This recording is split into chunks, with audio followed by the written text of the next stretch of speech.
Welcome, everyone, to episode number 79 of Talkin Kentucky. My name is Coleman Scott. His name is Caden Holmes. And today we're joined for the third time by UK football stats and all things stats expert Corey Price, who is wearing a Ryan Lemon shirt, specifically the one that says sports is awesome, because sports is awesome. And he said he didn't have a Christmas shirt, so he was going to wear a shirt that had Ryan Lemon on it, which I think is a close second. I think Ryan kind of embodies Christmas just as a human being, just how he carries himself, being, all joyful and all Ryan Lemon-esque and everything. Wait, Coleman, you said third time? Is Corey starting to like us or something? He must start to like it. I think if you come on our show 3 times, I think that means you like us. I mean, I think that's what that means. So, I think it's guys with first names that start with C. It's just something about it, I don't know.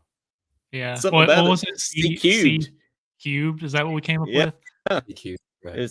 C cubed. That's what it was. That's exactly right. And you know that if Corey's on our show, that must mean that we're doing a bracket, because the first time Corey was on our show, we did an SEC mascots bracket. The last time he was on our show, we did a Halloween candy bracket. And then today we're doing a different holiday. We're doing a Christmas movie bracket. I kind of said this on our last episode, and I don't think Corey would mind me saying this. Corey actually texted me, Kate, and said, "Hey, if you all are thinking about doing a Christmas movie bracket, that I would love to be on for that particular episode." So here we are on a Tuesday night doing a special Christmas movie edition of Talking Kentucky. And it's gonna be great. We got some UK stuff to get into as well. We got a bowl game that we're gonna play in. We lost to UNC Wilmington, and there's some Georgia quarterback things in the transfer portal that we're going to talk about as well. So we're going to talk a little basketball, a little football, and a little Christmas movie. So I think we're going to cover all the bases tonight. So that's going to be a thing. Hey, we got a lot of people on here watching with us. We got a YouTube comment by somebody named Zan Raid. Is that Zan Raid? I don't know how you would say that, but he says go Cats. So he must be a Kentucky fan. We don't get YouTube comments very often, so it's good to, see somebody watching on YouTube. Josh Hart says, what special show? Claude Hare and Brad Harvey shows on. So we gotta love our fans tagging other fans in the comments. That's how it's like Caden said, that's how people like us. Josh says, I just remembered. We got Danny Morris saying go Cats. Caden, has Danny Morris said go Cats on every single episode of Talking Kentucky? I feel like that's become a streak. It's usually in at the hour mark or something. But he's here early tonight, so I guess he's looking forward to this bracket with our statistician. He's one of those silent listeners, because you never know he's there until the very end. He just swoops in with the Go Cats. But tonight he's starting off with the Go Cats, so I feel like that's pretty special. Clyde says my favorite Christmas movie is Grinch, Home Alone. Well, I was putting this bracket together, and there's a lot more movies on the bracket than Grinch and Home Alone, which some of them we're going to have a little run through by Corey, because some of them from the 50s and 60s I can't say I've seen, but. I have not seen all of them, but we've covered all the bases. We got classics on there. We got chick flicks, we got everything in between. So we've got it. We've got it all on there. Right. Danny says not all, but most. So he hasn't said go Cats on every episode, Caden. So especially the ones that we pre-recorded. We pre-recorded the first 4 episodes of Talking Kentucky. So he couldn't. Cats on that one. Yeah, nobody except us. We said go Cats. Well, that was made fun of St. Peter, so we probably didn't say go Cats either. Yeah, we said go Peacocks. Yeah, and the second, it only took us 2 episodes to start making fun of Louisville, though.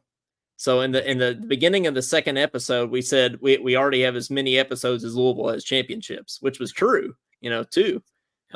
So yeah, it didn't take us long to make fun of Louisville there. But Corey, since the last time we saw you, I think a lot's happened, and one positive thing that's happened is we beat Louisville and won the Governor's Cup for the 5th straight year in a row. And I don't have the video queued up right now, but you don't really need it because you can, you can give the background on this because you were there. It was in fact you in the video. Corey, you showed some emotion up there sitting sitting in the booth next to Tom Leach with the Barry and Brown kick return and some of the other big plays that day. So.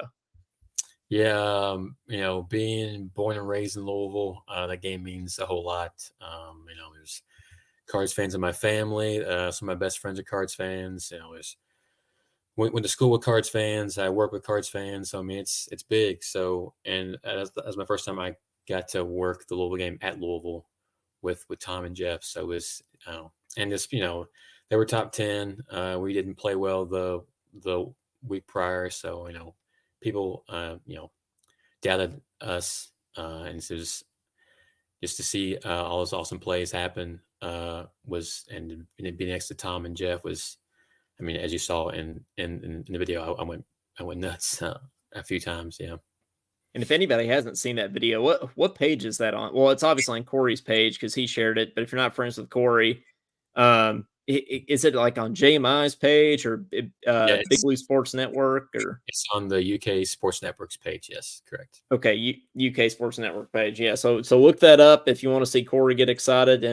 And Corey was pretty much doing what we were all doing on some of those plays. Corey, are you surprised that we went in there and won? Because I mean, if I think, if we're honest, after losing to South Carolina, it was going to be a tall task to go into Louisville and win. Feels like a lot of the fan base and maybe even a lot of the team had checked out at that point. Yeah, I was surprised. Like you said, the week before, I mean, just seemed like there was a lack of effort on both sides of the ball, honestly. Well, I mean, I guess the defense did play well the second half, but offense just wasn't clicking at all. So, and like I said, Louisville's top 10. I mean, their schedule, may have been a little soft, but still, they still came in with 10 wins. It's kind of weird. Historically, UK has a better record against Louisville in Louisville than they do in Lexington, which doesn't really make sense. But I mean, I'll take it because beating them on their home turf, there's not much that's better than that. No, there's not. And we're going to get into more bowl stuff later, but how about Louisville having a chance to go to the college football playoff if everything goes the right way, and then at worst getting into a New Year's Six bowl, right, like the Orange Bowl or something? Then they end up in the Holiday Bowl playing USC. I mean, what a drop off for Louisville to end the season there, right? I mean, that's crazy. Yeah, hate to see it. Just hate to see it. It's tragic. So tragic. I mean, hate to see it. I mean, to be fair, it is a pretty steep drop. In 2 weeks, they're although not right, they were thinking playoff, and now they're playing in a not so great bowl. I mean, we're 7-5, and we're playing in a better bowl than them. So yeah, it's nice. It is, and there's so many memorable victories over Louisville over the years. You had the Stevie got loose one. You had the year where Lamar fumbled, which, by the way, I was at that game. And then you had, this one, right, which actually in a lot of ways, this game reminded me of the Lamar fumble year, right? I mean, it really did, because you go into there, you think there's no chance that we're going to win. We're going to go to a somewhat bad bowl game. We're still going to go to a bowl, but if we don't win, we're going to go to, kind of a subpar bowl game. But then you win and you end up in the Gator Bowl, which is exactly what happened the last time we went in and beat Louisville when Lamar fumbled. So, it was a big one. Did you feel like that this was up there with all those other top Louisville wins? This is gonna be close. My senior year in Lexington, 07, they came in Lexington top 10, and like you said, Stevie got loose. That was big. 2016, of course, they weren't top 10, but I think they were 11th, so it's pretty close to top 10.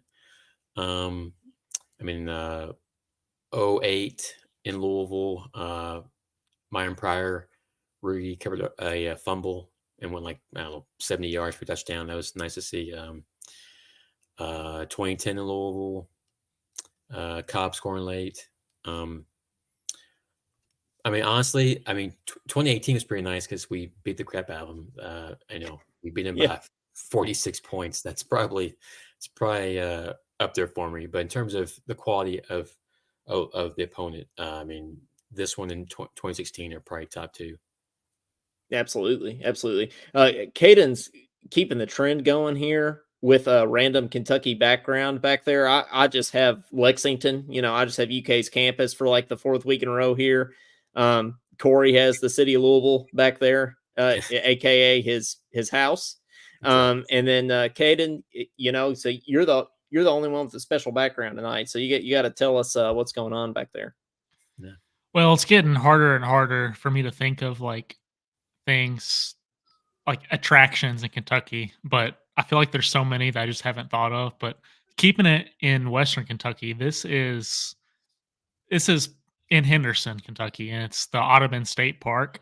So Okay. it's like on it's like right off the interstate, like this beautiful park that's there right by the river. So if you're ever in Henderson and you want to go walking at a park, the Audubon State Park, right before you There get we to go. Evansville. All right, Corey, are then. you familiar with Western Kentucky at all? Have you been out this way? Nah, no, I've been to Bowling Green a few times, but honestly, besides Bowling Green, I unfortunately have not been in that part of the state often. Hey, that's a Sadly. good place. I had Mammoth Cave one time, and then Oh, the yeah. Corvette Factory, both kind of in that area. So Was that pre sinkhole or post sinkhole? well, I've been there before the sinkhole. I don't think I've been since. So have you been? I've not.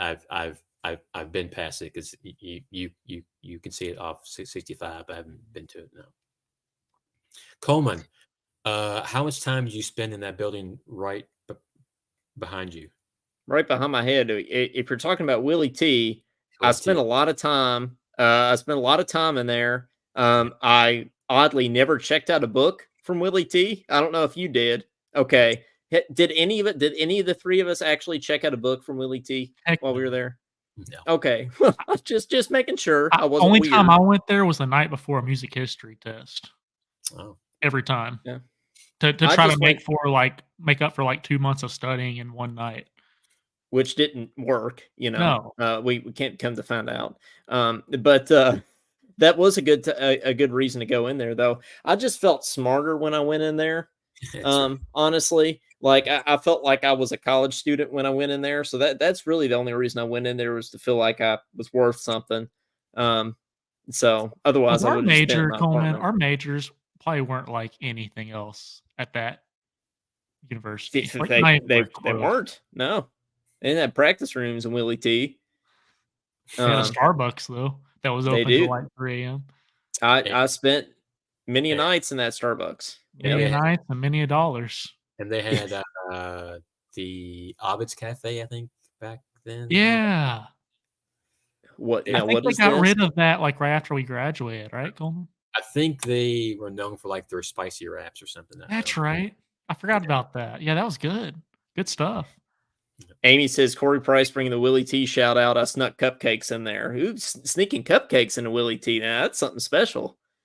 Yeah, That's a good combo. she and I had some math classes together, so we would study and stuff. And yeah, good times. Okay, there you go. Sneaking the cupcakes up there. Coleman and I had to take a math class or two. Yeah, I remember when I took a math class one time. Yeah, It was usually a stats class at like 7 a.m. I had a stats class. Speaking of stats, I had a stats class. I don't know if I ever told this on here, but with Bam Adebayo and De'Aaron Fox, Nice. and I lived in those apartments on Rose Street, right across from the new Wildcat Lodge. So, and the class was at 8 a.m. And, much like Bam and De'Aaron, I was usually late. So I'll usually walked in, about 5 minutes after the hour with Bam and De'Aaron. I just wondered if people thought that I was with them, You pay eventually. basketball player late to class. I don't believe it. Oh yeah, I know it's hard to believe, but they were. Yeah. To show my age, I could be wrong. I think Bam and De'Aaron were in the first grade when I was a freshman at Kentucky. I'm pretty sure. I could be wrong, but yeah. Well, So they were freshmen when I was a sophomore. So Hey, to be fair, I think our players go to class more than like Louisville and North North Carolina. Carolina. yeah, of course, definitely. Yeah, of course. Yeah. North Carolina, they Louisville, never go to Louisville class. players go to other places. Yeah. They do. That's very true. But hey, Corey, I wanted to give you the chance to talk about the other day, the UK basketball game that you brought a special somebody to, right? That want to give you a chance to talk about that a little bit, and you were featured on the broadcast and everything. Tom Hart talked about you for about 5 minutes, and I was Crazy. watching you there on the big screen on ESPN. I was like, man, that's Corey. We know him. And they were He talking about likes you. us. So yeah, he likes us. Yeah. This guy named Jim Fink, I worked with him at Kroger for 15 of my 16 years there. And obviously working with him for 15 years, you kind of get to know him pretty well. And I learned a lot about his life story, and he's an awesome man. He retired from the U.S. Air Force. He retired from the United States Postal Service, retired from the Jefferson County Sheriff's Office. He's done volunteer work with the Knights of Columbus for, I think, 70 years now. Just a Wow. great human, pretty much. And he turned 90 this year, I think in June, I believe.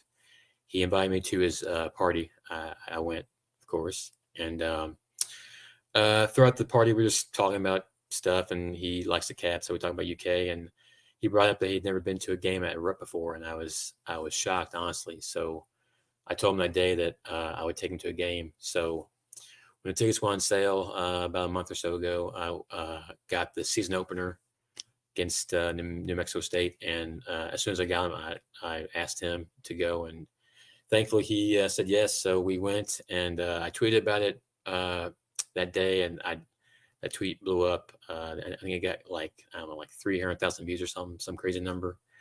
And then Tom saw it, and Tom put it on TV. It's just crazy. People came by throughout the game and wanted to talk to him and thank him for his service. Stephen Peak of KSR, Yep. he asked him some questions at halftime, and they did a little video about that. UK let Jim and I sit at the post-game press conference, which was awesome for Jim. It was just pretty awesome night. Jim deserves it. Jim's an awesome man. I hope he lives to be 190, honestly.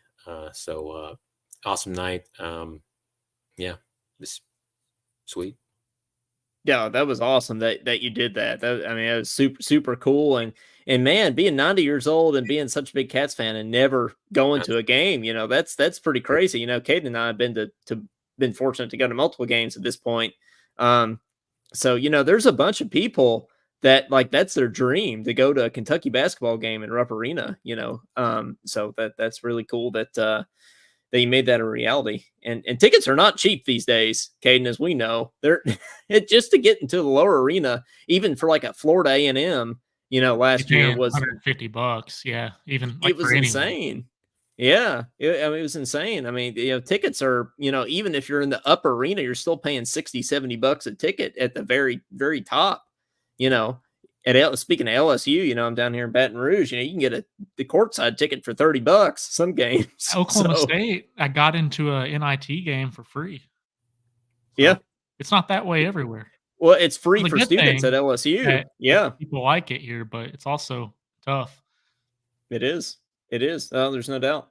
But so with this bracket, it took a while for the committee, to come up with the right teams and everything. And by the committee, I mean me. So do we have regions, or are we just doing we don't one have straight? regions. Okay, so we're just doing. So there's 32 teams. We got 32 movies, and they're seeded 1 through 32. So this is just going to be a big region here. And Corey, I know you mentioned there was one matchup, Corey, that you wanted to switch out. Do we want to make any last second changes, kind of like the committee does for basketball? No, it's fine. Okay. Well, I just want to go ahead and say, here at the top of the screen, I know there's been a lot of bad stuff, bad news going around about Florida State not making the college football playoff and everything. I thought I would go ahead and put them in our Christmas movie bracket because I think they deserve a chance to compete. I know they're in the ACC, but I thought I would go ahead and put them in the bracket. Because Caden, I feel like when you go undefeated in the Power Five, you deserve the chance to compete for a national championship.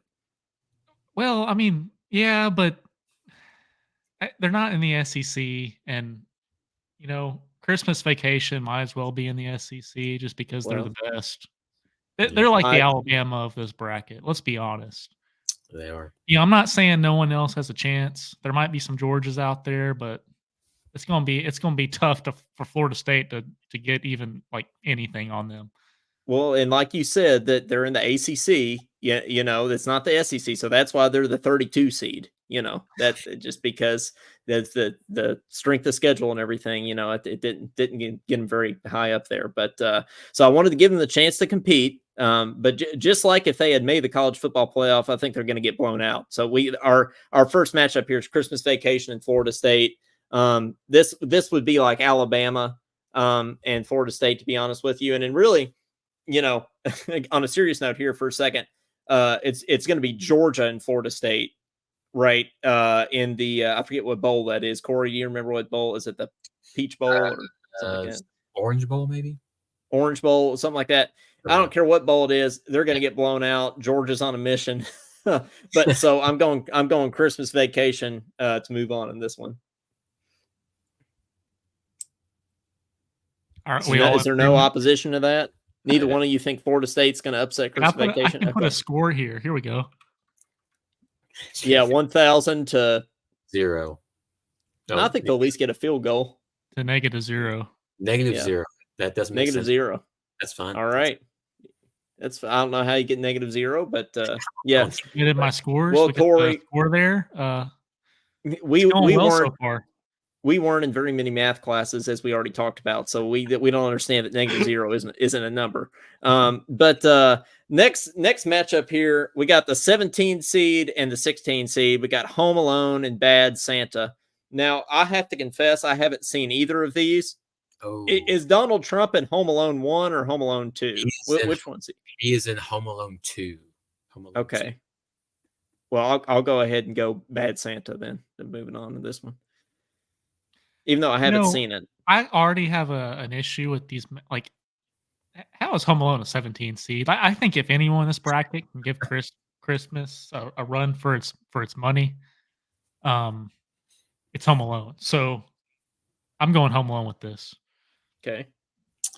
I guess my vote doesn't count because y'all have already done 2 for Home Alone. But Bad Santa. He picked Bad Santa. I picked Bad Santa. Oh, you did? Oh, sorry. Yeah. Oh boy. Bad Santa is not safe for work. Let's just put that way. Neither are we. Yes, neither are we. Absolutely. This is tough. Home Alone's a classic, but I love me some not safe for work humor. So I'm going to give the edge to Bad Santa. And again, I haven't seen it, but when you see the title Bad Santa, you have to assume that it isn't safe for work. Coleman picked against Home Alone. He hasn't even seen it. I haven't seen Bad Santa either, to be fair. And Trump isn't in the first one, so you got a problem with Trump? I'm not saying that. Into a political podcast? No, this is not. Okay. Viewers are gonna get mad at you, Coleman. Yeah, I know they. Bad Santa won. Yeah, Bad Santa. I'm ashamed. Yeah. Bad Santa. You don't have to put 0-0. I like that 0-0. I was wondering if you had to put a score on each one of these. But next one we got Frosty the Snowman and Jingle All the Way. Now Frosty the Snowman is a classic. I have not seen Jingle All the Way. What have either one of you seen Jingle All the Way? Yes, of course. So, Caden, have you seen it? A lot of these I've probably seen, but it's probably been 15 years. So Corey, here's what I want to do on these ones that we haven't seen. I feel like Corey has seen like all these pretty much. At least one of us has seen every one of these movies. So Corey, what's the spark notes on Jingle All the Way? Why does it deserve to beat Frosty the Snowman?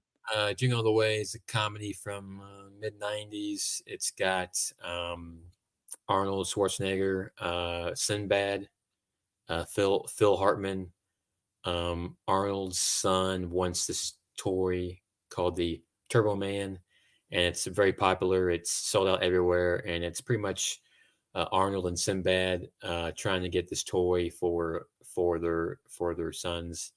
It's just it's funny. I've So seen that. I've seen that for sure. I'm still going Frosty the Snowman.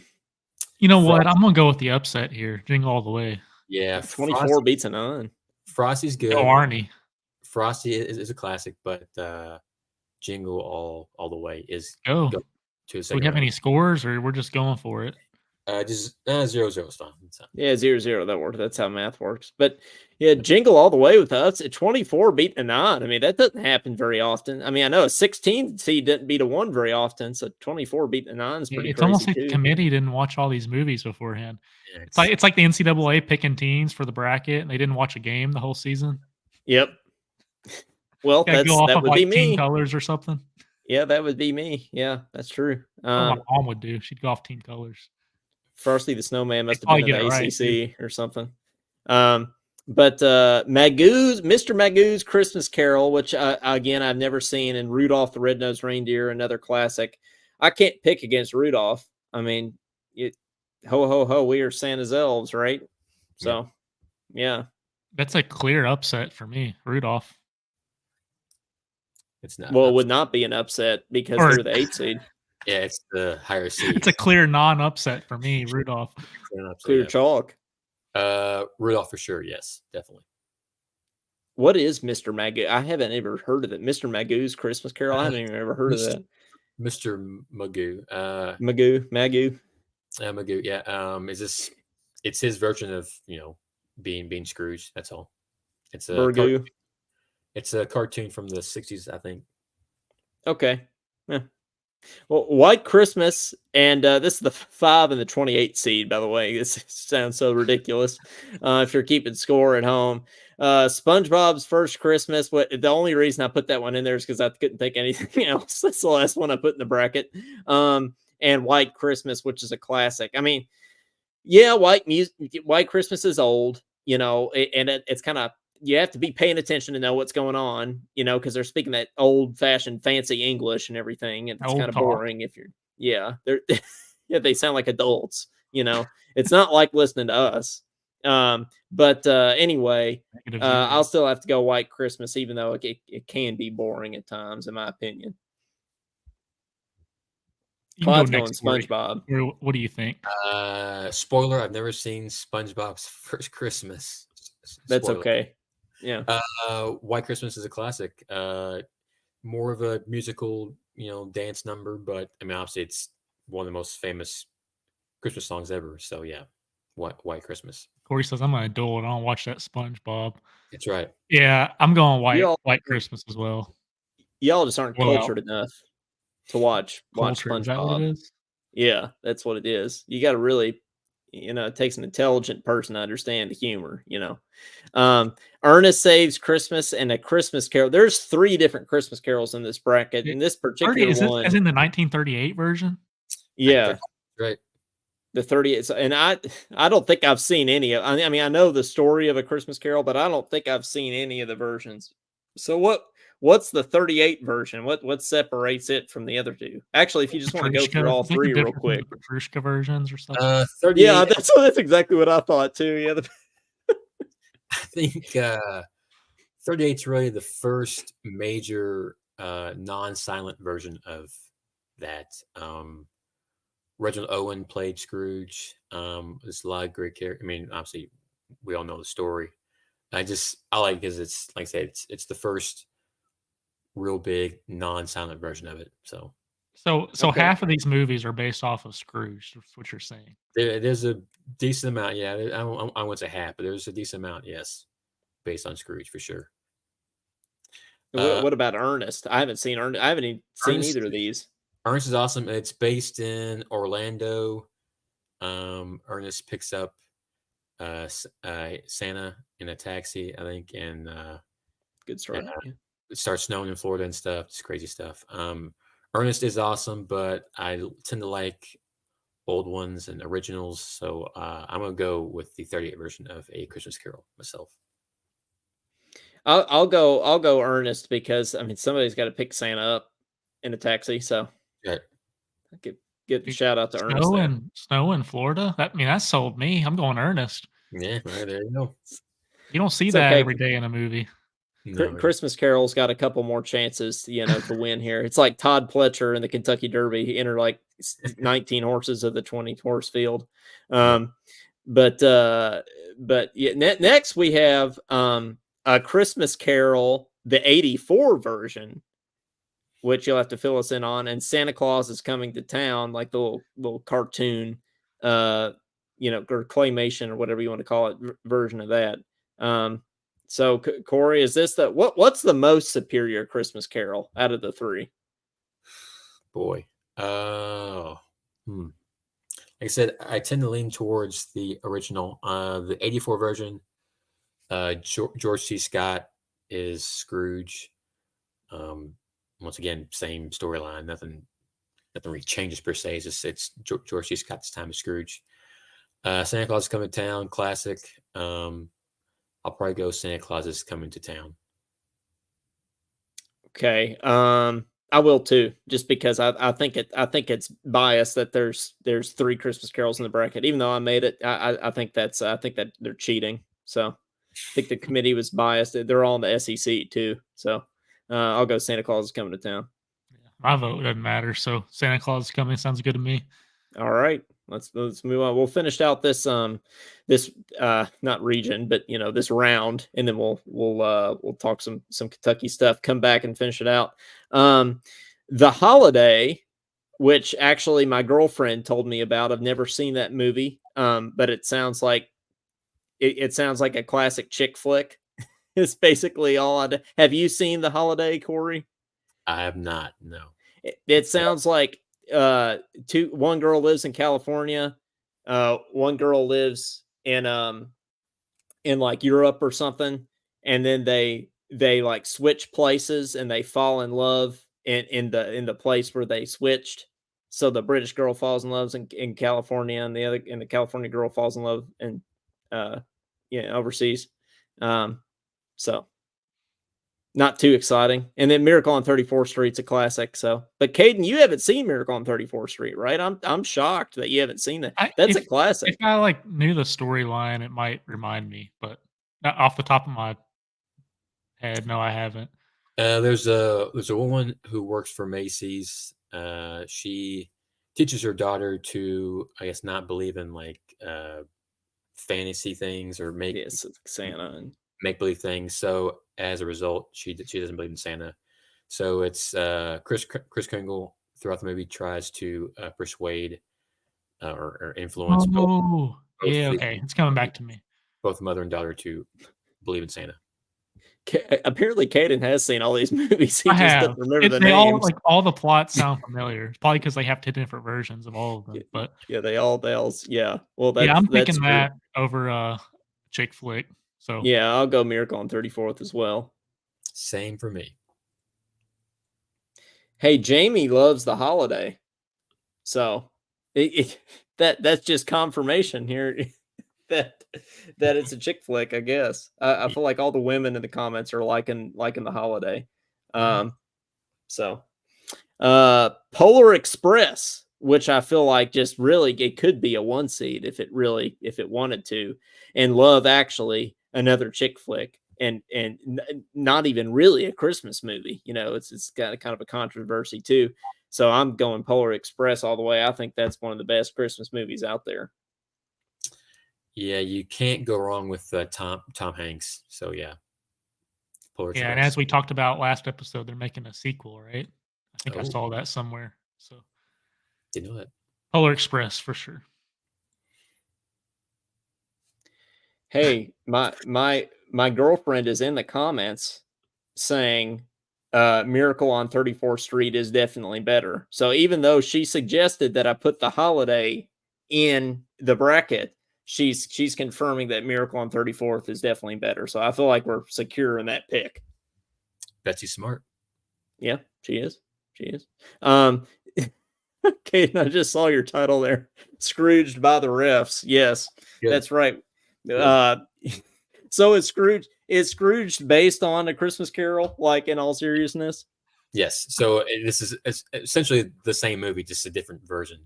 But Scrooge is Okay. amazing. It's a comedy. Bill Murray plays Scrooge. Well, he's not named Okay. Scrooge in the movie, but it's the character of Scrooge. Right. Right.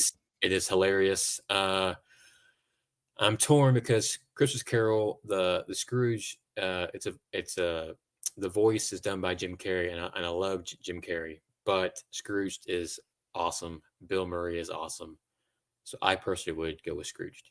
Yeah, and anything funny, I'm going with that over something serious. So I'm going to go with Scrooge as well. Yeah. Scrooged, easy. By the refs. Yeah. Yeah, Move on. by the refs. We're Scrooged. We know all about. Hey, we Scrooged ourselves the other night did. against UNC Wilmington. Grinch and the 66 version of this really does remind me of Petrushka, Caden, which Corey, you probably, excuse me and Caden for a second while we nerd out on trumpet. But what are those two versions? There's the trumpet, there's this trumpet excerpt. It's the ballerina's dance from Petrushka, right? And Caden, what I'm gonna quiz you here. What are the two versions? Oh, don't what do you mean? Like what are are the 2 years? Oh gosh, don't ask me that. But I do know one's slurred, one's not. That's all I know. Well, that's all I need to know, I guess. Yeah, like 1842 and 1912 or something, or what? Yeah, it's something like that. That might be it. Honestly, I mean, I don't even know. I asked Caden like I knew the answer. Listen to my Phil Smith recording real quick for that answer. Yeah. Anyway, Grinch, the 66 version. Not sure if that's tongued or slurred, and the Santa Claus. I don't think I've heard of the Santa Claus. Is that like the Walmart or the Kroger? Well, it's actually what is the Santa Claus? It's actually missing an E. It's clause as in contract. Oh, okay. See, we're misspelling a bunch of stuff on the candy bracket, and we're just we got a little better, to be fair. We're not misspelling like competition and stuff like that. The Santa Claus stars Tim Allen, and someone who is Santa Claus falls off his roof on Christmas Eve, and he wears the suit, and with the suit came this clause, Santa Claus, stating that if you wear the suit, you have to be Santa Claus. So it's essentially Tim Allen being Santa Claus. It's hilarious. Aren't there like 10 of those movies too? Yeah, that's what it's like. Santa Claus 1, Santa Claus 2. Yeah, there's way too many. 1 was great, 2 is meh, and 3 on is not worth even mentioning. I think it's a great movie. I'm picking that over Grinch for sure. Grinch. Oh, you got to go Grinch. Yeah, Grinch is a classic. Tough. Grinch is Tim great. Allen. Grinch has some great music, but Tim Allen is pretty funny in Santa Claus. Goated. Oh yeah, I'll go Santa Home Claus. Improvement. He does it all. Yeah. The Grinch got Scrooged. They did, yes. It is a 66 version. Well, did they have sound back then? They did. I think they did. Yes, considering you can hear it. Frosty Returns and Charlie Brown Christmas. Frosty Returns is really just another one of those things I threw in the bracket because I had to put something in there. And it's far inferior to the original Frosty the Snowman. And then we have Charlie Brown Christmas, which is it's not Christmas until you watch a Charlie Brown Christmas. It's not a holiday until you watch the Charlie Brown movie associated with that holiday. So I'm going Charlie Brown for sure. Yeah, it's not even close. Frosty Returns, it's not the original, and it's hard to beat Charlie Brown. Can we conclude that the original to anything is always superior? Of course. Yep. Is there anything that you can think of that the second one was better than the first? No, I can't. Yeah, no, don't think so. All right, well, Charlie Brown. It's a Wonderful Life and Die Hard. I just put I haven't seen Die Hard. Is Die Hard a Christmas movie? I feel like everybody always argues about that. I feel like Corey would have an opinion on this. I don't think it's not centered around Christmas. It takes place around the time of Christmas, but it's not centered around the holiday. So I personally wouldn't say it's a Christmas movie, but I was talking to Jonathan about it, and he's like, "Yeah, they just say it's a Christmas movie because it was snowing." That would a lot of movies would be Christmas movies if that was the case. Yeah, if It that were the case, yeah. it takes place Um, around that time, but it is not about Christmas, really. yeah, I'll go. It's a Wonderful Life just because it's a classic. I And it's mean, actually a Christmas movie. Yeah. and it's actually a Christmas movie. That's also a good reason. Yeah, so Yep, big definitely. win there. Yep. Yep. It's kind of like, is Florida State really a football team? Like Bad Santa 2 and Brutal. Muppet Christmas Carol. It's tough. The second That one, is tough. obviously, I prefer the original, although Bad Santa is pretty good. There it is again. Original's better. Um, I said it's tough. Like I haven't seen Bad Santa 2. Michael Caine plays Scrooge in the Muppet Christmas Carol, and Michael Caine, rest in peace, was an awesome actor. So I'll go with Muppet Christmas Carol. Yeah, no competition for me too. I love Kermit the Frog. It's got to be. Yeah, got to be. Oh, I was going to pick Bad Santa too, but I guess it didn't matter. Yeah, doesn't matter. No. And Brad Harvey says Christmas Vacation, hands down, best ever. That's true. I feel like Christmas Vacation is kind of the Reese's of this bracket. So, we've got 2 more games in this round, and then we'll turn it back over to some Kentucky stuff here. We got Home Alone 2 versus the 2000. I assume the Jim Carrey version of the Grinch. Listen, I love Jim Carrey. I mean, I think he's hilarious. I think he's really great in that movie. We share the same birthday, so I feel like I got to go with Grinch. That's a good reason. Ooh, it's tough. It's tough. I'm right there with you. I love Jim Carrey, but Home Alone, man, is even the second one is really good, and it's got Donald Trump in it, which oh well. But hey, I do like Jim Carrey better than Donald Trump. Like I can say that. Yes, that I can say with certainty for sure. But I mean, Macaulay Culkin's pretty awesome, so I'm gonna go with Home Alone 2. Home Alone 2, just because I'm mad that Home Alone 1 already lost. So. That's fair. That's fair. Then we got Holiday Calendar. Wait, have either one of you seen I watched Holiday Calendar on Thanksgiving with my girlfriend, so that's another girlfriend entry there, and it was it is another chick flick, but it was good. It wasn't bad. It was like basically this girl gets a holiday calendar like from her grandpa, and like she opens like an advent calendar thing, and you open it up and it has like a different thing in it every day, and like she would get like these different little knickknacks every day, and then something would happen to her each day depending on the thing that she got. So like she got boots on the first day, and then like somebody gave her boots on that day, and then like a Christmas tree on the next day or whatever. And so you all look really excited to be hearing about this. You should really check. It's on Netflix. You should really check it out. But I'm going Elf. I mean, Elf is just it could beat Christmas Vacation depending on the day. If it's having really a good day. Excited about Holiday Calendar until you said I'm going Elf, but yeah, I'm going Elf too. I'm not the biggest Elf fan just because it's overplayed, but Elf, Will Ferrell. Oh man, good stuff. Oh man, the best. Oh, it's good stuff, but I think we should see other things as well. Caden's a South Pole elf. Yeah, you're just quoting my uncle. All right, so Elf. I am. Yeah, Elf. Okay, so now we got the Sweet 16 there. So I feel like that's good. So we'll come back to it in a minute. We got the Sweet 16 lineup there. So yeah, that'll be good. Let's see. Let's bring us back here. Yeah, to our little. There we go. Now we look all symmetrical again. Except for Caden. Yeah, except for Caden. Caden's ashamed that he's a South Pole elf so much so they turned his camera off. But now there he is. Now he's back. Yeah, turn it off again. Yeah. I'm screwing with y'all now. Yeah, you're Scrooged. Scrooged us. Yeah, Scrooged. Don't Google that. Yeah, don't Google that. But hey, Kentucky's going to this is a good transition. Kentucky's going to the Gator Bowl, and they're going to play Clemson, and that is That's a much better bowl than I ever thought we were going to have the chance to make, especially after losing to South Carolina. I mean, and it really, I think, all happened.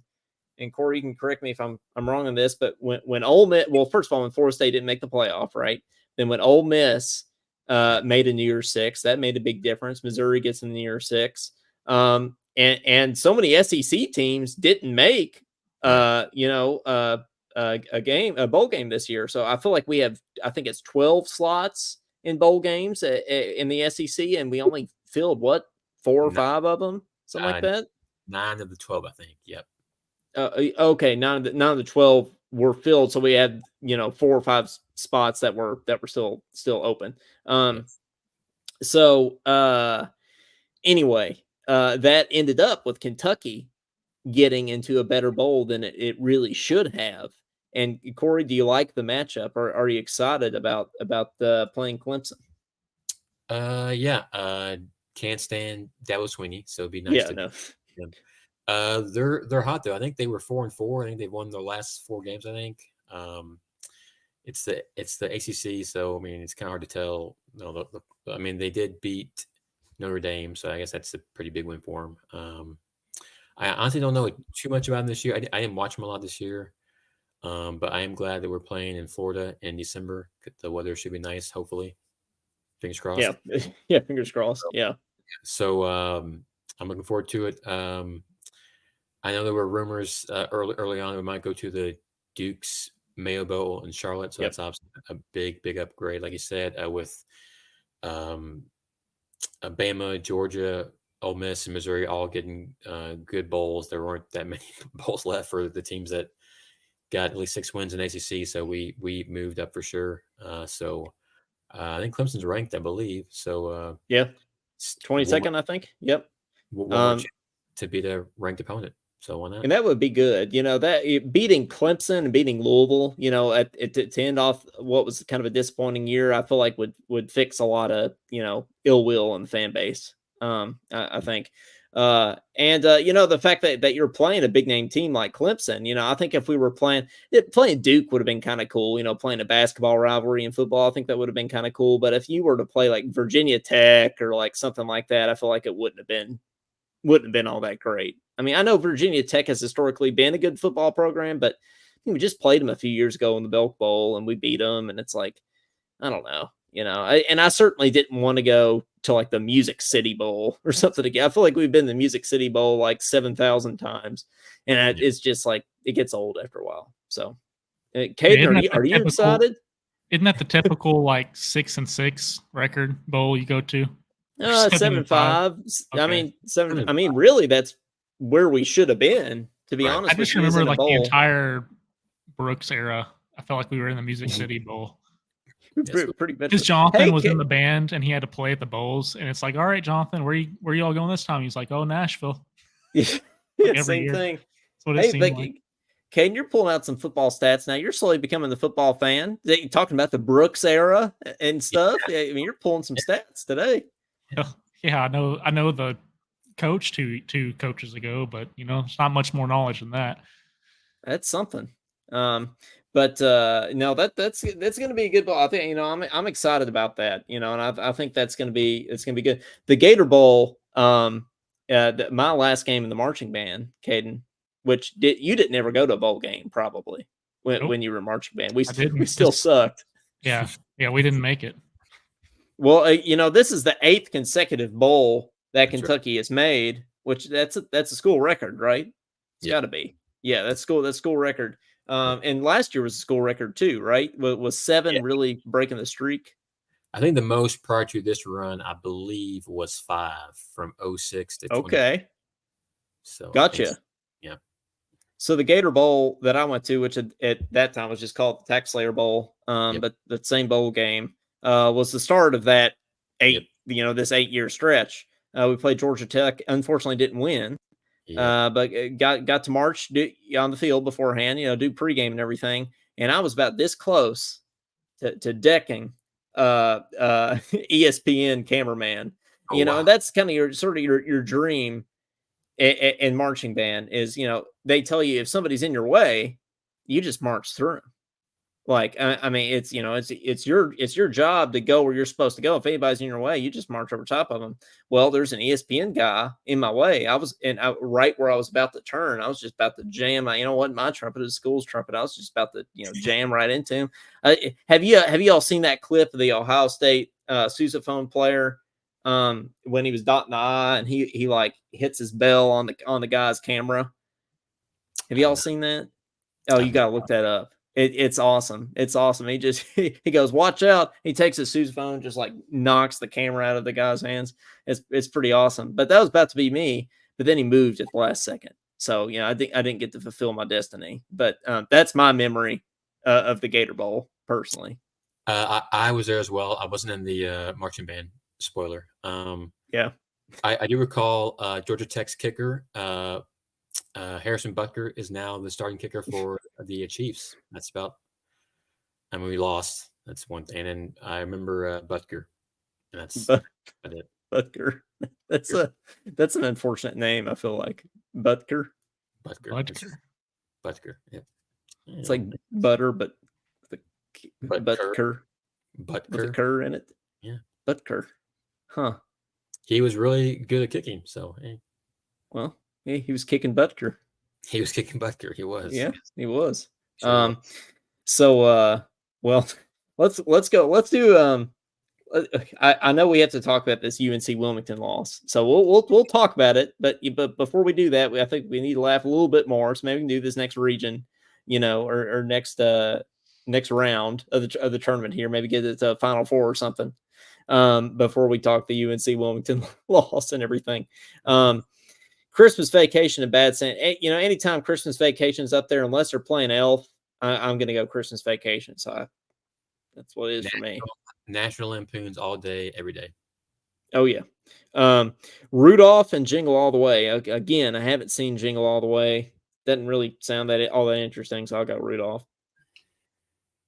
I'll go Jingle All the Way this time. I'll make Corey decide.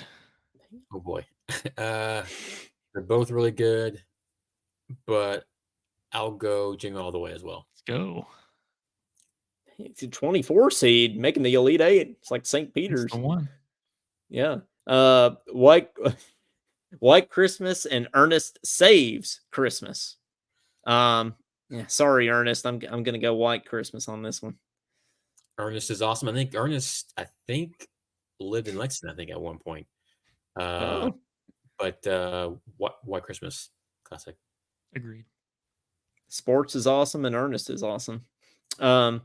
Santa Claus Coming to Town and Miracle on 34th Street. Yeah, I got to go Miracle on 34th Street. Caden has to see it. So no, yeah. With him explaining it, I have seen it. So you have seen it. Okay. Yeah, I'm going Miracle as well. Miracle. Yes, for sure. Final Four. Nope. That's not yet. We halfway through the final. It's the final. That's Elite the Eight. First four of the Elite Eight. Yeah. Yes. Yeah, like I said, we didn't take math classes. Polar Express and Scrooge by the Riffs. Yeah, Polar Express for me. Hot chocolate. I think Scrooge made a game out of it, but they didn't beat Polar Express. So I'm going Polar Express. Guys, Scrooge, Bill Murray. Oh man, that's right. Well, that's right. I'll make it close for you. It's fine. John Higgins is reffing this game. Hit it one by one with a 3. We can go with that. That's fine. The Santa Claus and Charlie Brown Christmas. It's still Charlie Brown Christmas is such a heart warmer, man. It's what it is for me. I know y'all love Tim Allen, but wait, Tim Allen's goated. I'm going Tim Allen again. So it's down to me, huh? Oh boy, these are two really good ones. Hey, my mom says Ernest did live in Lexington. He hung out at Charlie Brown's in Chevy Chase. Hey, that's a good spot to hang out. Yeah. Oh man, I'm going to have to go with. Oh boy, Charlie Brown Christmas. It sounded like a question mark, but I'll take it. Yeah. Yeah. Final answer. Yes. Yeah. I'll take it. It's a Wonderful Life, Muppet Christmas Carol. Oh man, that's tough. That's tough, I feel like. And 10s usually beat 7 seeds too. Um, but I thought, I did discover It's a Wonderful Life till a few years ago. I think I'm gonna go with It's a Wonderful Life. I mean, it's a good movie. It's old, but it's still like it's not. Some of those old movies are hard to watch sometimes. Yeah, because they can get a little boring. But I feel like It's a Wonderful Life isn't like that. So I usually watch it on Christmas Eve, to be honest with you now. So I know that's what it is on Corey's little schedule too, I think. So yeah, it's Christmas Eve. So it's a Wonderful Life. I have to agree. It's probably my second favorite movie of this season. So yeah. Yeah, I don't wake up in the morning and think I want to watch the Muppets today. So I think I'm going to go with Wonderful Life as well. No offense to the Muppets. No, no. Yeah, you're gonna offend some Muppets there, Caden. Kermit the Frog's gonna rate us 1 star. He probably already did. He's probably Along with that, along with the ex-girlfriends. Yeah, Corey, we have all 5-star ratings except for one. One 1-star rating, and we don't know if it's like a Louisville fan, a Tennessee fan, an ex-girlfriend, one of the above. So could be John Higgins, maybe. It could be John Higgins. It could be. Yep. It very well could be. Home Alone 2. Refs it could be, now that you say that. it could be. Basically all of them. Home Alone 2 and Elf. Yeah, Elf. No question. I definitely like Buddy the Elf better than Donald Trump. So Will Ferrell. All the Donald Trump hate. I'm just glad he can form sentences, honestly. I think I'm gonna go with I'll go with Elf. Even though I don't think Home Alone 2 should be a 15 seed. I'll go with Elf. I think this is closer than what the seeding shows it to be, but I'll go with Elf. I'm here with my dad, and he didn't know I was born. But I'm here now, Daddy. Good stuff. Yes. Yep. All right. Elite 8. So now we're in the Elite 8. Okay, let's get to the Final Four before we talk about getting Scrooged to UNC Wilmington. Christmas Vacation, Jingle All the Way. I think that maybe this is finally the game that Jingle All the Way goes home. I'm going Christmas Vacation. Christmas Vacation. Yep. All day. Easy. Ooh. Tough one. White Christmas and Miracle on 34th Street. That's a Final Four matchup right there. I don't know if it's a championship matchup, but that's a Final Four matchup. I'm gonna go Miracle on 34th, I think. Go for it, Corey. I'm probably gonna lean Miracle on 34th Street as well. Yes. I was gonna say the same. All right. Sweeped. Polar Express, Charlie Brown Christmas. Yeah, I love Charlie Brown. Yeah. But I love Polar Express more. I'm gonna go Polar Express. Yeah, gotta take Tom Hanks this time for sure. Yep. They're gonna say Tom Hart. It takes Tom Hart, You've got to take Tom Hart. A bunch of Toms. When do you think Tom Hart is going to start making Talkin' Kentucky references on the broad? Do you think that'll ever happen? When's the next Olympics? Oh, and did we just lose Coleman? I think we did. Yes. Oh. I think he was upset with some of the seating, which ironic because he did the seating. So I don't know. Yeah, he did do the seating. I thought he was going to pick Charlie Brown there, but he surprised me. Oh, there he's back. It's hard to top the Peanuts, but hey, welcome back. Sorry, what were you saying? I got screwed. Sounds like your mic's getting Scrooged too right now. Well, yeah. I'll try to fix it. Yeah, carry on amongst yourselves. I think you got the AirPods coming through right now, but all right. Well, we are down to the last one to make the Final Four. So we got Elf and A Wonderful Life. Boy, I really love both of these, but like I said, It's a Wonderful Life is probably my second favorite of all these. So I'm gonna go It's a Wonderful Life. I think I'm still gonna stick with Elf here. It's not gonna win the bracket for me, probably, depending on who the matchup is at the time. But I think they're good enough to beat Wonderful Life, so I'm gonna go Elf. Coleman has to break the tie if he can. Ooh, and I think my mic is back. I think my mic Yeah, is it back sounds a where it lot should better. be. Hey, Okay, good. Okay, fantastic. Yeah, it got like I said, got Scrooged. It's a Wonderful Life and Elf. Okay, so what? It's a tie right now. Who said what? I said Elf. He I said said Wonderful Life. Wonderful Life. Okay. Um,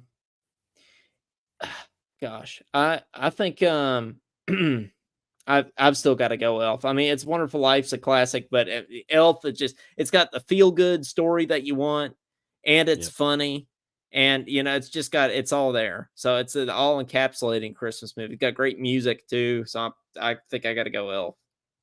Does have good music. That's true. Down to the final four. And amazingly, it's 1, 2, 3, and 4. The guy It's rigged. The guy who did the season must have done a great job. I don't know who it was. Hey, But I get I mean, it's the SEC. It just means more. right. But okay, well let's we'll put that on pause. We'll end the show with the final four there. But what happened? Did I just get kicked out, or we all get kicked out?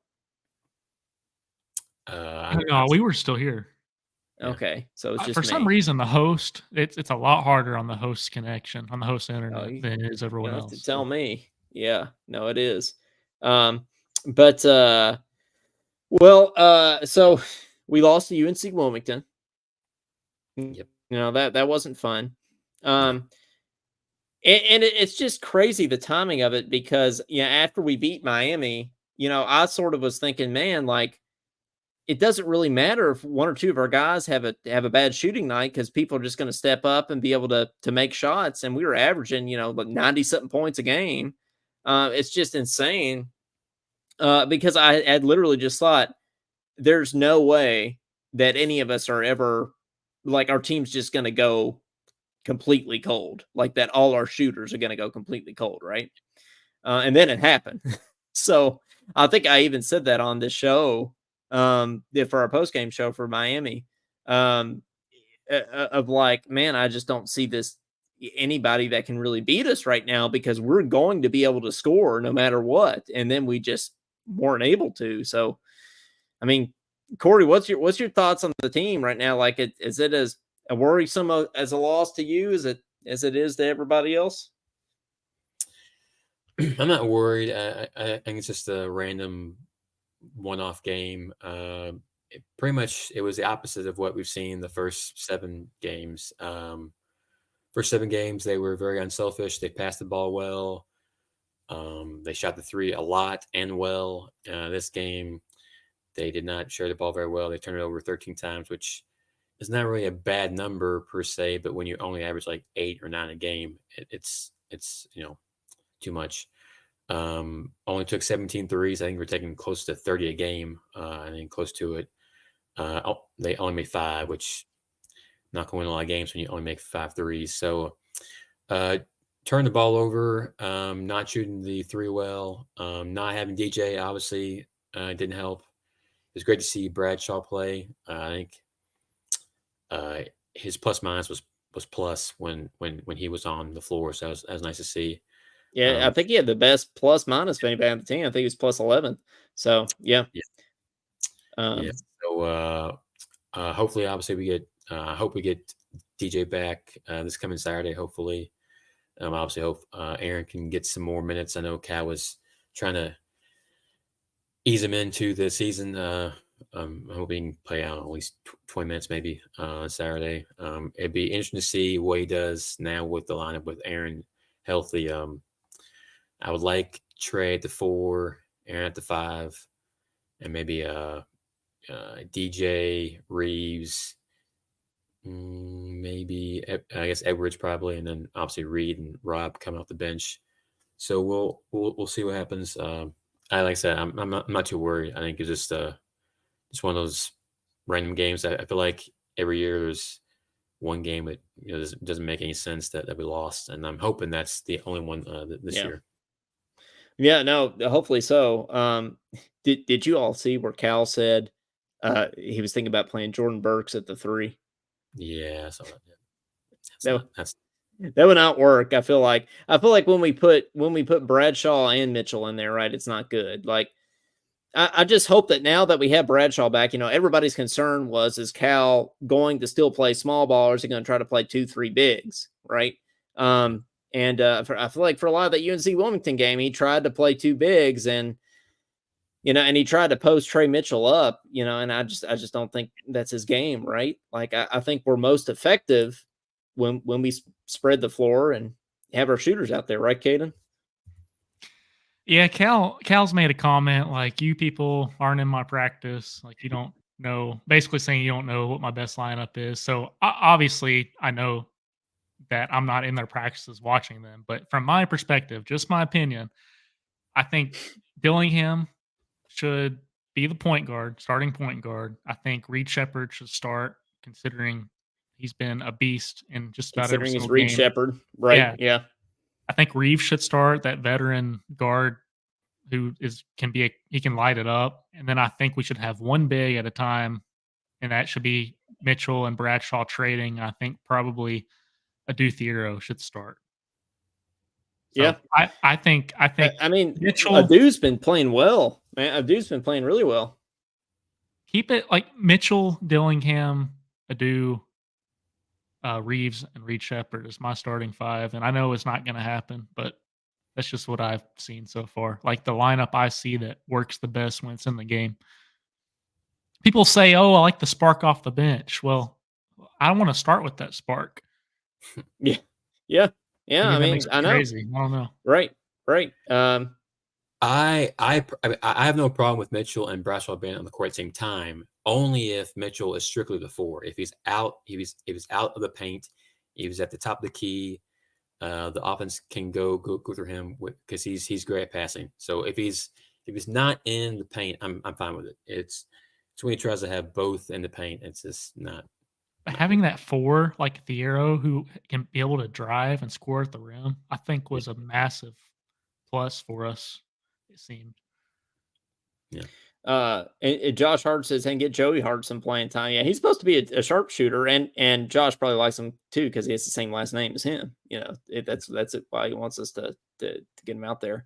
Why isn't he playing more, Joey Hart? That is why. Probably just because there's so much talent on this roster, right? I mean, Joey looks like me and Caden. That's probably why he's not playing. Almost like a D1 basketball player, Coleman. I mean, not exactly, not all the time. Depending on the day, maybe. But let's go back to the Brady got threes. Me right, I would be. If Brady gets you right, then you'll be good. He can help me grow. Scrooging some other teams. Help me grow. But if let's go back to the amount of threes per game thing for a minute. We average 30 a game or whatever it is. And we only take 17. Do you think, we weren't having a great shooting night that night, but do you think it would have made a difference if we had shot 30? And you think we knocked down a couple more and have a chance to win the game? No, because it would have been bad shots because we weren't sharing the ball. The reason we did look sloppy. The reason we were shooting 33 is because 2/3 of them were wide open because we were moving the ball. Yeah. I remember the 2010 Elite 8 game against West Virginia. We took 32 threes and only made 4. So I guess it's not always the case that it's better to just shoot them and hope it works out. But yeah, like Hayden said, I think we were shooting so many threes because we're moving the ball so well that it was hard for the defenders to keep up, and we had a lot of wide open threes. So, turn the ball over 13 times. Once again, doesn't sound like a lot, but we were only averaging, I think, 8 coming into the game. So it was just too many. And our defense, some's got to give. They're driving down the lane at ease. It's kind of embarrassing, honestly. So I'm hoping Aaron can be like some kind of presence inside, so they can maybe think twice about driving down the lane. I don't know, but defense definitely has to improve for sure.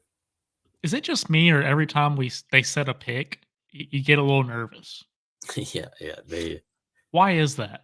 Is it because I we don't know whether to go over or under? Is it a lack of communication? Is it a lack of effort? Is it all the above? not only it's effort, but I think it's a combo of the first you mentioned. And yes, I don't know. They're not great on the ball defenders. They're great off ball. I think a Reed especially is great at getting steals that way. Like I said, hope we can get Aaron some more minutes, and I hope he can be a presence. I think he did have one block that was a Golden, I think. But I just hope some changes on defense and soon. Let's talk about this Georgia QB transfer, right? His name's something Vandegrift, right? What's his first name? It's not Brock. It starts with a B, I think. I don't know. It's Brock. Like it's something Vandegrift. I don't think it's Brock. I'm just thinking that because of Brock Bowers. But maybe it's Brock. I don't know. That sounds like a tough name, right? Anybody with the name Vandegrift, I mean, they have to be good, right? They have to be a good quarterback. But it is Brock Vandegrift. Well, there you go. See, Caden's just getting all the football stats tonight. He's talking about the Rich Brooks area. He's talking about Georgia's quarterback. I know how to Google. Well, that's good. You're like Shannon the Dude on KSR. You know how to Google. Yeah, that's right. Carson Beck's going to come back next year. I think he had some kind of NIL deal that guaranteed him X amount of money to come back next year. And it was sort of a surprise that Stetson Bennett came back last year. And that's why, Carson Beck, kind of stuck around longer and was able to be the starter, for a year later than everybody thought it was going to be. And that's what led to Vandegrift being in the transfer portal. I mean, there was a path for Vandegrift to be Georgia's starting quarterback. So he's good enough for Kirby Smart to think, hey, this can be our starting quarterback. And all signs point to him coming to Kentucky. And that's really exciting. I mean, Corey, are you happy with that QB in the transfer portal kind of thing than having Cutter Boley sitting right behind him? Yeah, I mean, he was a 5-star coming out of high school. Like you said, if he's good enough to compete for the starting job at Georgia, I have zero problem with him coming here. In my opinion, we've had some pretty good success recently with getting transfers. I know some people were kind of on the fence about Leary. I thought he played pretty well. Levis, the 1 year that he wasn't hurt, was phenomenal. I know his last year, it was, didn't play great because he was hurt. But I think it's be a third transfer portal QB in a row that's going to play well for us. Love his hair. He's got great hair, which is always nice. Yeah, he does have great hair. As a quarterback, I feel like that's qualification. Like if you have great hair, if you look like a frat boy, you're probably a good quarterback. That's what it is. He's got the Trevor Lawrence-esque hair, so it's nice. Yeah. He does. Josh Hart says, switching back to basketball for a minute, is Big Z going to play or should we just move on? I'm of the belief that we should just move on. At this point, I don't know if he's going to play. That's just me, but I don't think he's playing. Caden, do you agree? I have kind of come to the conclusion we're going to have Trey Mitchell and Bradshaw, but, hopefully I'm surprised. But should probably move on and just be pleasantly surprised if it ever happens. You don't expect anything, so that when stuff happens, you'll be excited. They say I am glad that Bradshaw's going to play. They say Hugo might at some point play in the next month, but I'm just going to stick with what we have and hopefully to be pleasantly surprised. Well, and speaking of Mike play, I've also heard Mark Stoops said that there's a chance still that Ray Davis might play in the bowl game. I mean, he's already said that he's going to go. Get ready for the draft and everything, but there's apparently a chance. And Jutama claimed that he's going to transfer. He's entered the portal, but he's still going to play in the bowl game, which I think is admirable in this day and age where everybody's just bailing out on the bowl games. Caden and I aren't big fans of that, Corey. Like just the whole bailing out on bowl games thing. Even if you're getting ready for the draft, it's like, yeah, but you're playing for a team, and that team's giving you money now. To play there, and you're telling me you're still going to bail. It's kind of, I don't know what your stance is on that, but I'm not the biggest fan either. But I mean, at the end of the day, they do what's best for them, and if they feel like it's best for them to sit out, and I guess not risk further chance of injury, then so be it. I mean, I'm biased, I'm spoiled, and I'm selfish, and I want them to play for my school for sure, no doubt. But I would also be foolish to not. I mean, if I was in that same spot, I'm not sure what I would do, honestly. Yeah, no, that's so that's why true. why would they set out the bowl game and not any other game this season? If we were in the playoff, they would play, right? Yeah, So it's basically like unless we are the top 4, our players are going to sit out. It's basically how it has been. I mean, and not all the players. I mean, there's been But usually the top 2 or 3 that go to the NFL, right? Yeah, pretty much. Yeah. That's true. Kane's like mic drop there. No. I'm just so we're all trying gonna no. I'm trying to rationalize in my mind. So Kane's like, so if we don't make the playoff, nobody's playing. Okay, all right, that's cool. All I need to know. He's like, yeah, that's why I don't like football, guys. But hey, we'll try to take a couple calls before we finish out the show here, finish out the bracket and finish out the show. 502-234-1504. Caden, I do have my iPad over here. It doesn't matter, you want to take them? Okay. Well, I'll take them if somebody calls in. Go ahead and give us a shout. Give us your thoughts on Christmas, or if you like chick flick movies. Give us your thoughts on the Georgia quarterback transfer. UNC Wilmington going into Penn on Saturday. That's the thing. This game this week for Kentucky basketball is a road game. It's a true road game at Penn, and we haven't really had that yet. So that's kind of nerve wracking coming off such a deflating loss. I feel like, especially. So we'll have to see how that shakes out. Yeah, I haven't watched a lot of Penn games. I'm not sure what. I don't know what. I assume they don't play like a very fast-paced offense, which might not play into our hands. I think the more the opponent wants to go up and down the court, I think the better chance we have. So they did beat Villanova. That's by the way. So they did. They did beat Villanova. So that's a big thing. That's a big win. So, we'll go ahead and leave the number up there. If anybody calls in, then we'll take your call.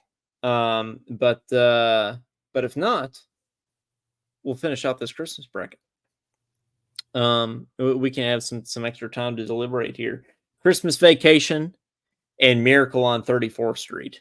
To me, this is just it's gonna be a blowout. To me, I'm going Christmas Vacation. We are getting a call, so you all can think about your answers while we take this call here. And we got Josh Hart on the phone. Josh, how's it going? It's going pretty good. I didn't know if I was going to get through or not. As soon as I was calling you, there was a issue and that Amber Alert. That Amber Alert again. Oh man, it's just Amber. Man, that is the loudest sound on the face of the planet. Whenever there's kind of any kind of like national alert or Amber Alert on the cell phones, like it just, that gives me a heart attack every single time that happens. Oh yeah, it was like just crazy. Like, whoa, man, you think the end of the world's coming? But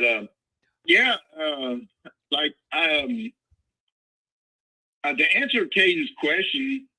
Or y'all's question, or Caden, why some players don't play. I think it's just for the fear of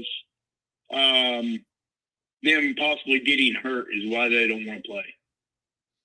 Yeah, no. My point was the previous 12 games they played, so they were okay with getting hurt. You run one play, and somebody hits you and it snaps your leg. That's it. You're done. Over. So I get it. It sucks. I hope Ray plays. I really do, but I don't blame him because, if you really look back at what Ray Davis has been through his life, you would understand why he wanted to go pro and make money. That's true. He's been through a lot. He was homeless at one time. I think it was at age of 10 or 11. And both his parents have been incarcerated. So he had a very rough life, Ray did. Yeah. No, he definitely has. Yeah, there's no doubt. There's no doubt about that. But well, what do you think about this Georgia QB transfer, Josh? Well, this is my thing.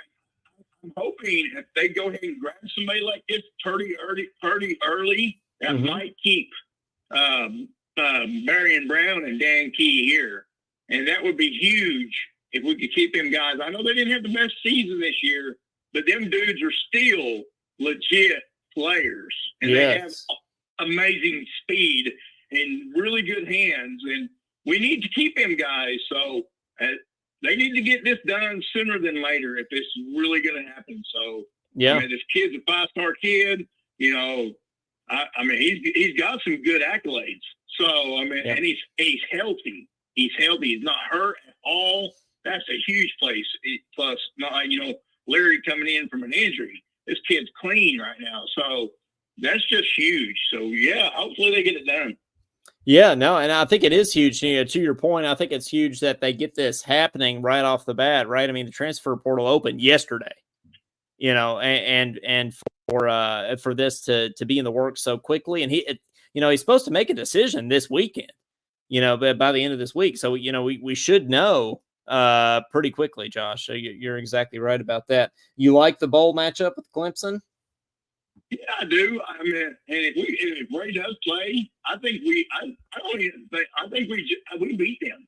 I really do. I do not think that Clemson is that good this year. Yes, Clemson's got pretty good defense, I guess, what I hear from, but I've never watched them. But I just think Ray gives us that X factor in a lot of these games, and so I hope he plays. If he plays, we got a good chance. If he doesn't, I don't know. Maybe McLean has a really good game, but. Well, and even Ramon Jefferson, slight chance of beating them.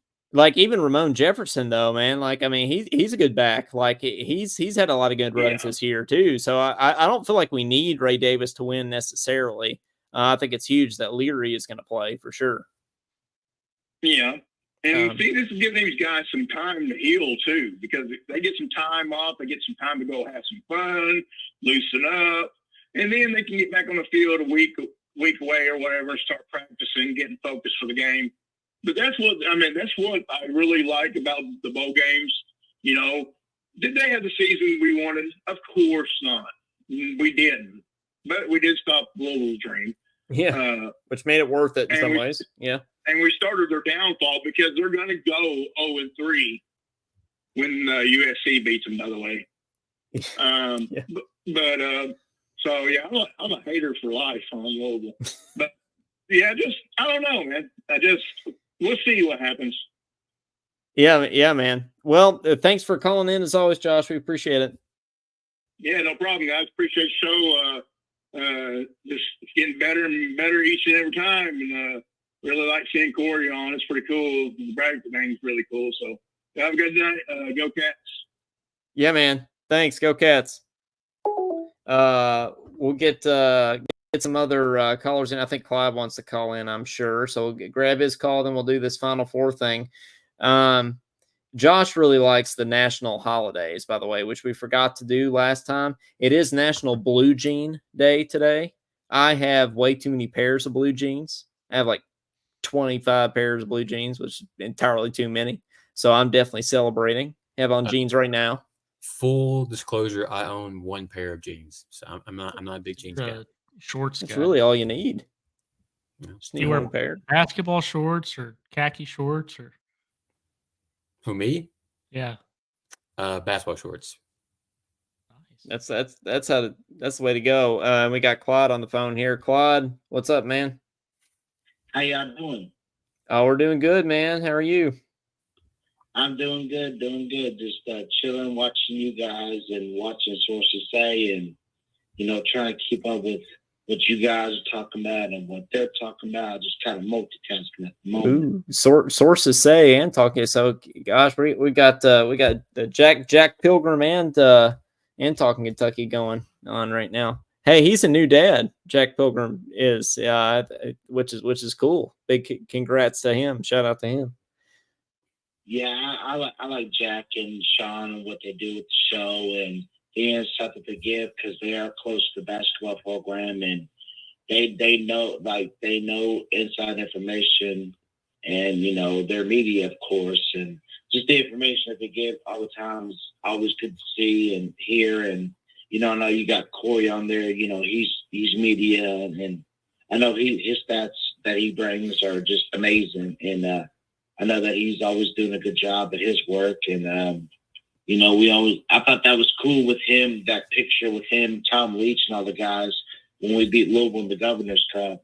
I saw Oh yeah, the coolest thing ever. I thought that was so cool. Yeah, Corey's on ESPN. He's with Tom Leach. He's posing with the Governor's Cup. He's basically a celebrity at this point. So yeah. Yeah, Tom Hart shot him out because he brought that old man to the game. And I forgot who was that even against. Was that against who was that against? What game was that, Corey? The season opener against New Mexico State. New Mexico State. That's right. Yeah, New Mexico State. Okay. Season opener. Yeah. Gotcha. Yeah, because I remember Tom Hart showing him. Corey was wearing like a black hoodie, I believe, and when they showed him on the screen, he was looking at his phone because I'm sure Twitter, or now X, was blowing up, and they were saying, "Look, because you're on TV and stuff." And I mean, to be honest, like, that's cool for anybody to go through, especially when you get that recognition, especially being that nice to bring an old man to his first UK game. I mean, that's just amazing. Like, I love that. Yeah, man. No, it was awesome. It was awesome. It was really cool. Yeah, I'm sure his phone's blown up because I texted him. I sent him a picture of my TV. Everybody was blowing up his phone, I'm sure. But man, how you feeling about this bowl game and everything? You excited about that? Oh, I'm so excited. I'm glad that we're actually going back to the Tax Slayer Bowl, because first time I was listening to Nick Routs talk about this. When was it? Sunday? I think Sunday. It had to be Sunday because that's when we got him. That's when it got announced. I remember him listening like the first time when we went with Steven Johnson. When Steven Johnson had that strip sack fumble, the game was out of reach then, and it was kind of like we were just happy to be here kind of moment of what Nick Routs said, which we were. And then the COVID year, we went down there. There was really no fans, and everybody had to be 6 feet away. Yep. Every section after the other, like, you had to have one completely blocked off and the other one. It was just weird, but we won that game. And now we're a lot better since 2017. And, because we've had a couple of 10-win seasons, and, we've just gotten better. We have better talent since then. So I'm actually very excited for this game, and hearing all the talks about, Matt Jones, of how he feels about Dabo, and I'm honestly ready to kick Dabo's tail because, I mean, going up against a historical program at Clemson, they won the national title twice in the last 6-7 years, and just their history, them being in the college football playoffs, it would be a good resume win. I know it's the bowl game, but I think us beating them would be terrific for the recruits. And, I don't know, the media might give us some respect because you're going up against an historical coach and an historical program. So I'm really excited, and I can't wait. Yeah, man. No, I agree with you. Well, man, thanks for calling in and watching. As always, we appreciate you. All right. Go Cats. Go Cats. And that, just like Danny Moore says, go Cats. So let's finish out this Final Four here. I already said Christmas Vacation. You all same. Okay, Christmas Vacation, and then Corey probably says the same. Yeah, that's right. Okay, good. Then now finally, this one's a little tougher. Polar Express and Elf. It's just Elf's too good, man. I can't pick against Elf. That's what it is for me. Polar Express.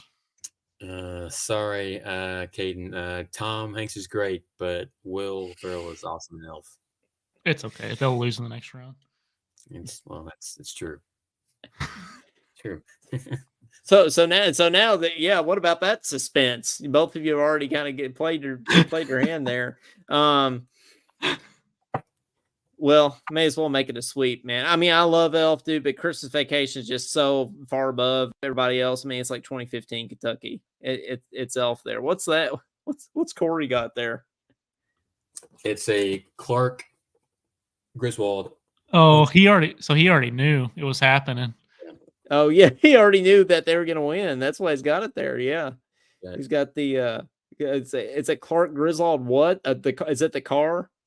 Yes, it's the car with it's blurry, but the tree you can't see it. Okay. Yeah. I see that. Nice. Yeah. There you go. I like it. Well, so Christmas Vacation, the Reese's of Christmas movies, wins the Talkin' Kentucky. Wins the Talkin' Kentucky Christmas movie bracket, and it's really no surprise, to be honest with you. But well, guys, there you have it. Thanks so much for tuning in. We appreciate you. Go ahead and like and subscribe and do all the things. If you're listening on YouTube, hit that subscribe button. If you're listening back on Spotify, Apple Podcasts, be sure to follow us and rate us 5 stars, preferably not 1 star like a Tennessee fan did. And then we're on Facebook and Instagram, of course, too. And as always, we appreciate you all that are in here live listening and commenting and calling in and all that kind of stuff. Last thing we got to do is we got to name the episode, right? So episode number 79, Talkin' something. Talkin' Griswold. Talkin' Griswold. Talkin' Griswold's a good one. Well, I mean, that was easy. Talkin' Griswold. Well, I mean, that kind of gives it away, though, doesn't it? Yeah, that gives away who the champion was. It's fun. Well, okay. I mean, it's a given, anyways. Everybody knew Kentucky in 2012. Yep, GOAT. That's true.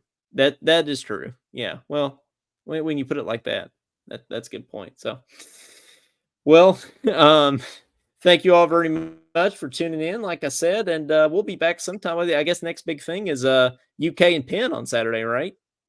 12 o'clock Eastern time is his tip off, I think. Is that right? Oh, don't forget the volleyball team plays Arkansas in the Sweet 16 this week as well. So. Oh, okay. Yeah, that's right. Well, what night is that? Kate and I were talking volleyball on the last show. We're trying to. David Holmes will be watching that. He says he likes watching volleyball. I want to say Thursday, but I could be wrong. It might be Thursday. I don't know. Not sure. Okay, Thursday. Well, we'll double check on it. Maybe we'll even do a post game show. Hey, Corey, I don't know if you heard, but we're having Allie Stumbler on the show here before too long. We're gonna have her on. Maybe we'll talk some Kentucky volleyball then as well. National champion. Yeah. National champion Allie Stumbler, SEC Freshman of the Year. Yeah, and everything else. So that's right. Teach me what the rules are. I'll do some research. I'll make sure to do some research before then, so I don't make a fool out of myself like I do in front of Corey.